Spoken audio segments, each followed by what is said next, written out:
Justo acabamos de empezar nuestra ruta que debemos aquietar el paso.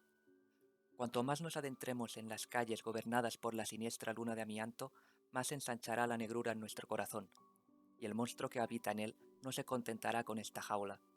Se liberará como efigie del orgullo, como un gigantesco mausoleo de sombras.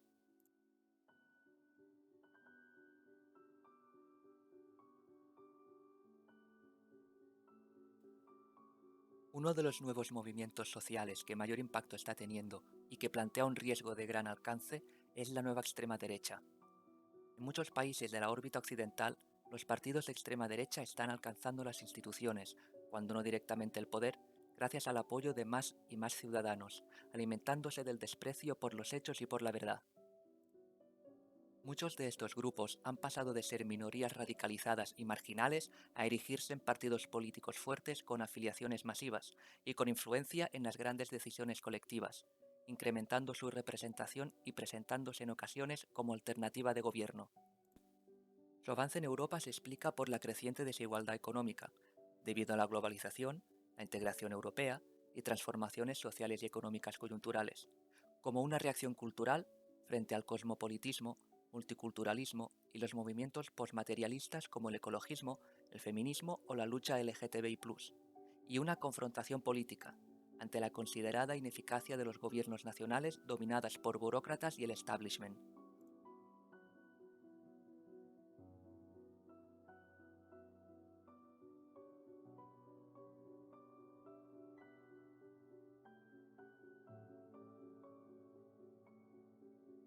La Nouvelle Droite es un fenómeno articulador que rápidamente se convirtió en uno de los referentes intelectuales de la extrema derecha europea y posteriormente mundial. Es una extrema derecha que acepta las reglas del juego democrático, que reformula su ideología para adaptarla a estas reglas y que abandona la violencia. Para entender esta transformación, es imprescindible comprender los procesos sociales que se estaban produciendo en ese momento en Francia, años 70 y 80, con una inmigración que comenzaba a ser el enemigo político de la extrema derecha representada en el Front Nacional. Así, la inmigración se convertirá en la Europa occidental en uno de los elementos esenciales que muestran la reformulación ideológica de la Nouvelle Droite, que abraza el etnopluralismo o el etnodiferencialismo, una evolución del racismo biológico al cultural en el que se afirma que se valora y promueve la diversidad evitando la inmigración, el mestizaje y preservando de manera compartimentada cada cultura en su lugar de origen. Tropos como este van a provocar que la extrema derecha tenga cada vez más relevancia dentro de la democracia y que en cierto modo se sienta cada vez más cómoda en su interior.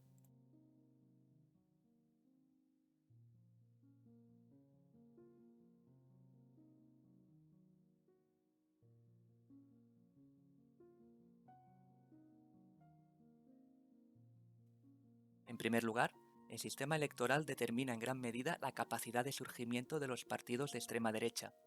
Para estos, un sistema proporcional es más favorable que uno mayoritario, ya que la posibilidad de obtener representación aumenta cuanto más fragmentado y cuantos menos requisitos se exijan para el acceso a escaños.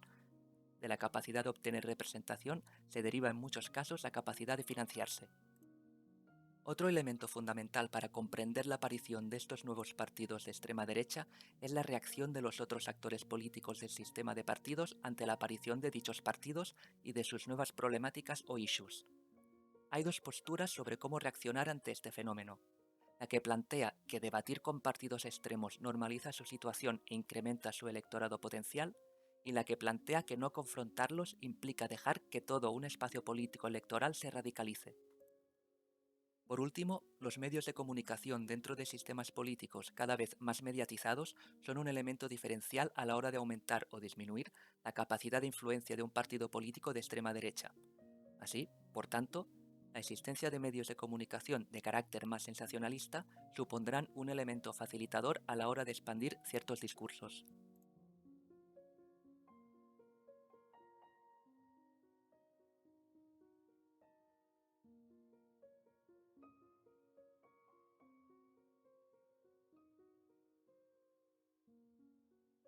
A pesar de que la extrema derecha de cada país posee particularidades únicas, subyacen en todas ellas rasgos comunes que tejen una corriente de alcance global. Suele estar marcada por un fuerte componente populista, que busca movilizar a personas desencantadas con la política tradicional. En muchos países, los seguidores de estos grupos se nutren de la antigua clase trabajadora, perjudicada por la deslocalización industrial derivada de la globalización y que se siente amenazada por la migración creciente. Frente a fórmulas de extrema derecha del pasado, declaradamente autoritarias, la nueva extrema derecha se declara democrática y sigue generalmente los cauces institucionales, con la excepción de los episodios de ocupación de parlamentos y de grupos terroristas. Estos partidos afirman apoyar la democracia y se proclaman fervientes defensores de los derechos individuales de la ciudadanía. Ahora bien, en la práctica sus actitudes son bien distintas. Así, rechazan los consensos democráticos y deslegitiman a sus oponentes.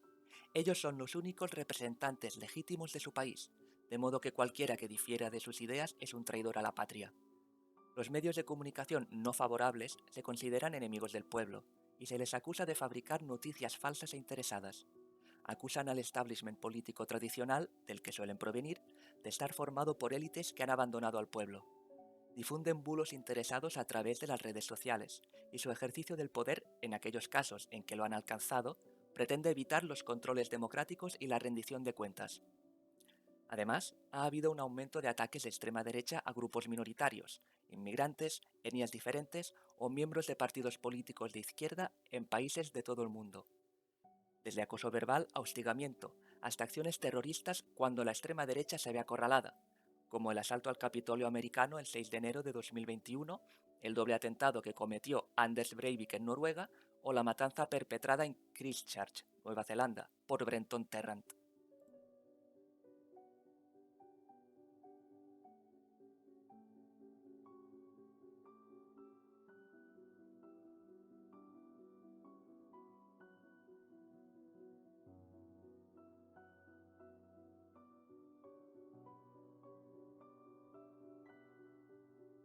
Sin duda, uno de los hilos conductores que engloba a los movimientos de extrema derecha a nivel mundial es el rechazo absoluto que albergan sus seguidores a la globalización, con todo lo que ella conlleva. El nacionalismo derivado de las revoluciones burguesas que culminó con la caída de los imperios tras la Primera Guerra Mundial está gravemente amenazado por la libre circulación de personas, capitales o productos. La integración de la vida humana generada por la globalización, con su deslocalización industrial, la especialización regional, su inabarcable y dinámica interacción de razas y culturas, amenaza con erosionar la identidad nacional de muchas personas hasta el punto de borrarla por completo. Al mismo tiempo, los estados han tenido que afrontar problemas de carácter global, como el cambio climático, el comercio internacional, la gestión de la Antártida, etc., a través de acuerdos multilaterales, organismos internacionales o incluso cediendo paulatinamente su soberanía nacional a organizaciones supraestatales cuyas decisiones carecen de control democrático. Los consensos científicos alrededor de cuestiones globales como el cambio climático privan a las industrias locales de seguir explotando recursos que han dado trabajo y mantenido a generaciones enteras. La deslocalización de empresas a países emergentes donde la producción resulta más barata ha empobrecido a la clase obrera y media de países donde las manufacturas garantizaban bienestar.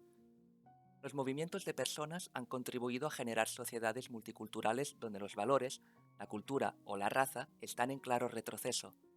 En definitiva, todo aquello que era sinónimo de una comunidad marcada por la tradición, las raíces o la identidad histórica, religiosa o nacional está ahora en peligro de desaparecer. La ironía de este rechazo a la globalización radica en que emana de grupos que históricamente se han beneficiado de ella, pero que con la democratización y universalización de sus valores han ido perdiendo protagonismo. El rechazo a la globalización expresa el miedo a perder una situación de privilegio o el resentimiento por sentir que ya se ha perdido. Hay quienes han perdido con la globalización. Por lo general, son personas de raza blanca que tienden a ser de una edad más avanzada, a tener un nivel educativo inferior y a albergar un sentido identitario de marcado carácter nacional. Trabajaban en las minas, siderurgias o industrias pesadas cerradas por la transición a energías limpias.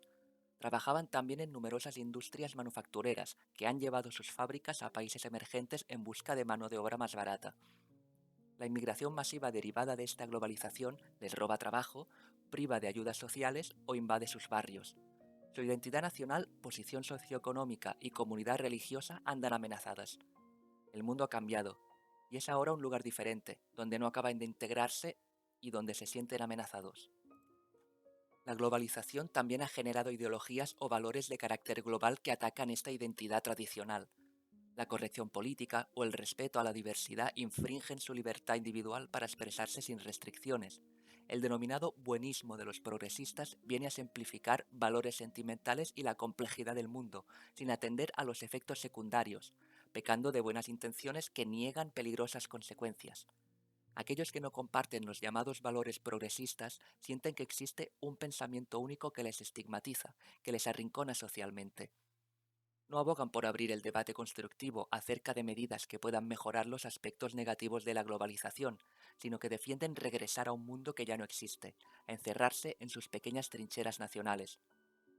Se vincula el auge de la extrema derecha con los procesos de fragmentación de las identidades colectivas, la precariedad laboral, la pérdida del reconocimiento de determinadas categorías y grupos sociales, y los cambios relacionados con los procesos de globalización ya comentados.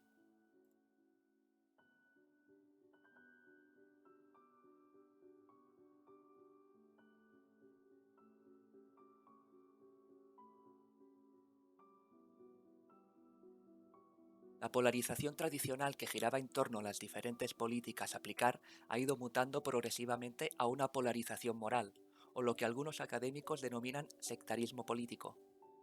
La severidad del conflicto político se ha ido divorciando paulatinamente de la magnitud de las diferencias políticas para adentrarse en el terreno del odio al otro, no por su ideología, sino por su mera existencia, rasgo que comparte con otros populismos de izquierda y que por este motivo no profundizaré más.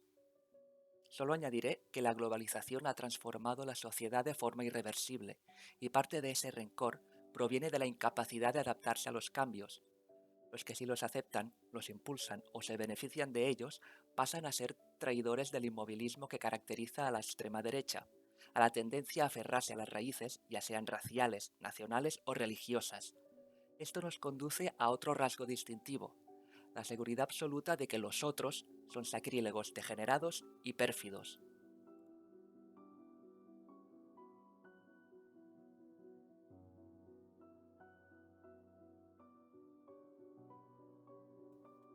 Otra característica básica de la extrema derecha es el autoritarismo, elemento contrario a todos los ideales democráticos construidos tras la derrota del fascismo en la Segunda Guerra Mundial. Ahora el perfil autoritario debe transformarse para ser admitido por los sistemas liberales europeos. Un liberalismo etnocrático que viene a plantear la toxicidad de estos nuevos partidos para con los sistemas de partidos democráticos en al menos dos cuestiones fundamentales: con respecto a su posición de competidor electoral, lo que posibilita un gobierno de extrema derecha, y con respecto también a la acción de contagio de la agenda política de los partidos de extrema derecha sobre el resto del sistema de partidos.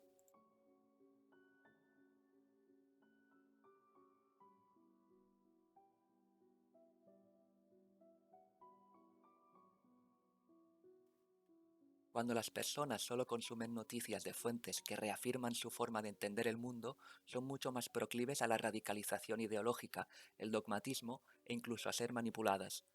Hoy en día, la instantaneidad de la información a través de las redes sociales o los canales de información en Internet hacen que seamos mucho más susceptibles a la manipulación. Y es aquí donde nos adentramos en el mundo de las fake news o las percepciones políticas falsas. Las redes sociales juegan un papel fundamental en la diseminación de las noticias falsas. No solo sirven de plataforma directa a líderes políticos que pretenden manipular la opinión pública distorsionando hechos, estadísticas o sucesos sin la necesidad de enfrentarse al filtro de la prensa, sino que también generan cajas de resonancia en la que los grupos radicalizados comparten su odio sin ningún tipo de control. La constante subversión informativa va abriendo paso a un fenómeno todavía más peligroso: las percepciones políticas falsas, que son creencias que se albergan como constitutivas de hechos a pesar de que se haya probado su falsedad. Cuando se presentan datos factuales para contrarrestar estas percepciones, se genera en las personas que las albergan la necesidad de racionalizar los hechos para que su ideología se mantenga. Es aquí donde hacen acto de presencia las teorías de la conspiración.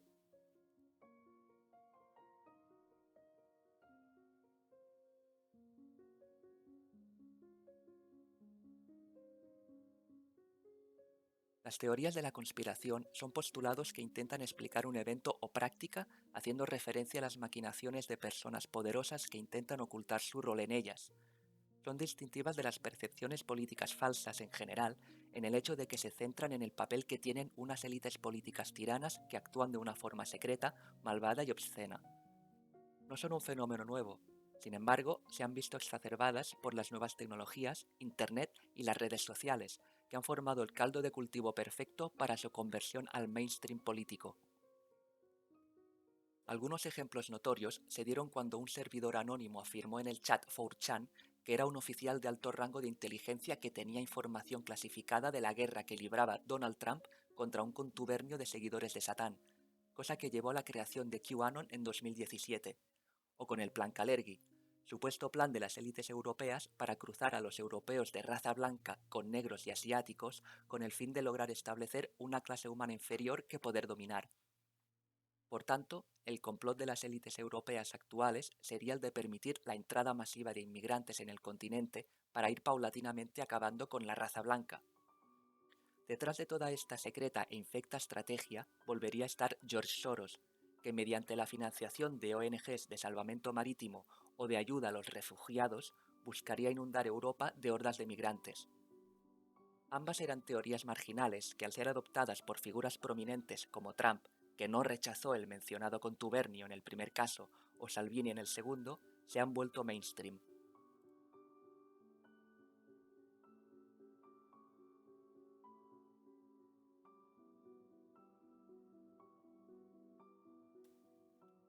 Este es otro punto en común con el populismo en general, por lo tanto abordaré solo las particularidades de este con respecto a la extrema derecha. Sus líderes se han hecho fuertes galvanizando temáticas que antes eran consideradas marginales, pero que han prendido como la pólvora en zonas industriales deprimidas, centros urbanos multiculturales o áreas rurales vacías. Se definen como líderes fuertes, sin complejos, dispuestos a decir las verdades que el sistema globalista intenta silenciar, o que son incómodas porque levantan el velo de las buenas e hipócritas intenciones de los líderes tradicionales. Muchas personas se han sentido atraídas por discursos que han atacado a los inmigrantes ilegales, denigrado a los medios de comunicación o han ridiculizado, insultado y denostado a personas de ideologías contrarias. Se definen como outsiders de un establishment que vive por y para sí mismo, no para el pueblo que sufre su abandono. La ironía es que en la mayoría de los casos, estos líderes forman parte de las mismas élites que dicen condenar, como ya se ha dicho antes, valiéndose del sistema que tanto critican para alcanzar el lugar que ocupan. La utilización de contrastes entre débiles y fuertes, entre tener un país o no tenerlo, o entre traidores y patriotas, exacerba esa concepción sectaria del mundo en el que no existen grises. Viles progresistas, cobardes mezquinos o valientes patriotas. Por un lado están los enemigos izquierdistas, globalistas, progresistas, personas pérfidas e inmorales que atacan los valores tradicionales. Por el otro están aquellas personas o políticos conservadores débiles que carecen de la visión, coraje o fortaleza para hacerle frente a la progresía.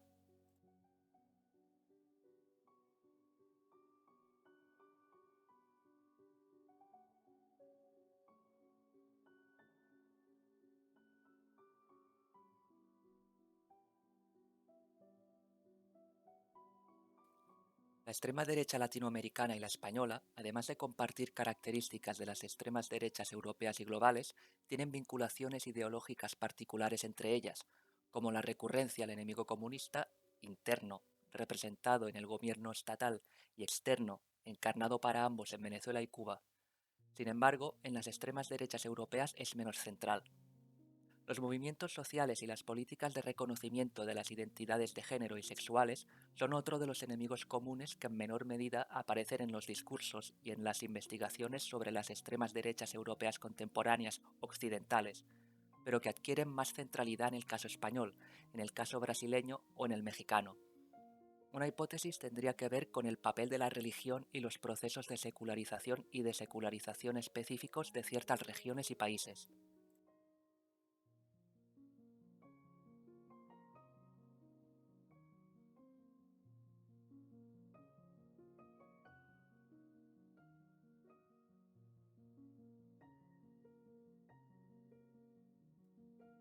Para la extrema derecha, los inmigrantes y refugiados son personas de razas inferiores que amenazan con reemplazar a los nativos de la sociedad occidental, robarles sus derechos y saquear sus instituciones.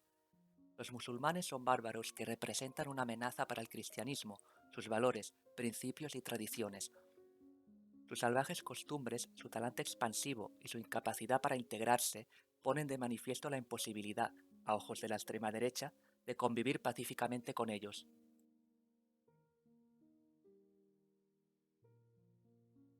Las élites políticas se han convertido en burócratas egoístas que anteponen su beneficio, sus ansias de poder y su ánimo de lucro al pueblo y sus necesidades.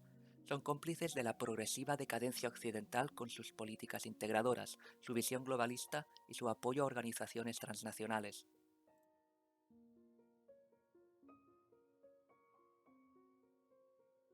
El feminismo se ha configurado como uno de los otros enemigos que más centralidad ocupan en el discurso y en la oposición política de la extrema derecha.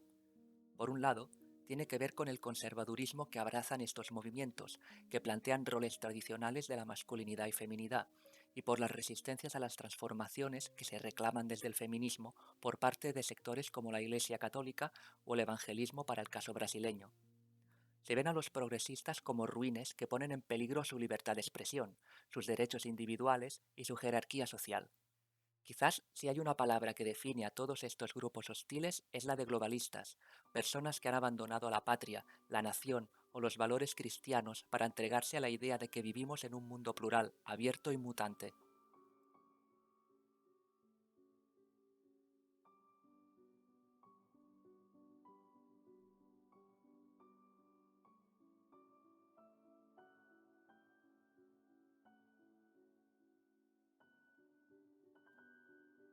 Las transformaciones sociales que posibilitan el auge de los procesos de derechización son un reflejo, una consecuencia y a su vez un motor de la transformación de la democracia liberal, generalmente en sentido negativo.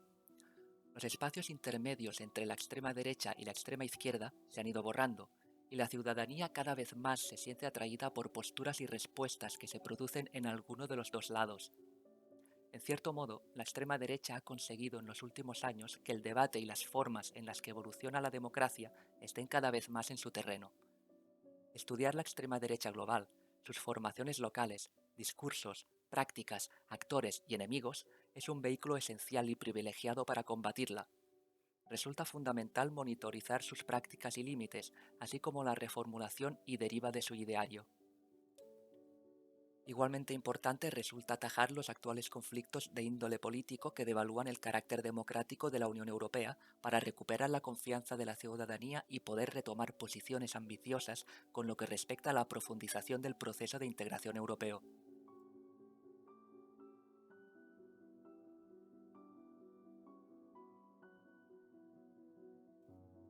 La grotesca aberración que nos puebla se desgañita para hacer retumbar con su eco nuestra orografía. Ya conocemos su tono, su ritmo. Busca una reverencia que hemos de negarle a toda costa. Sí, el desdén lo enmudece. Es como ignorar al crío que da una pataleta. Cuando ve que no le prestan atención, se rinde y calla. Un crío ruin, magnate fantasmagórico que se aloja en la noche del espíritu.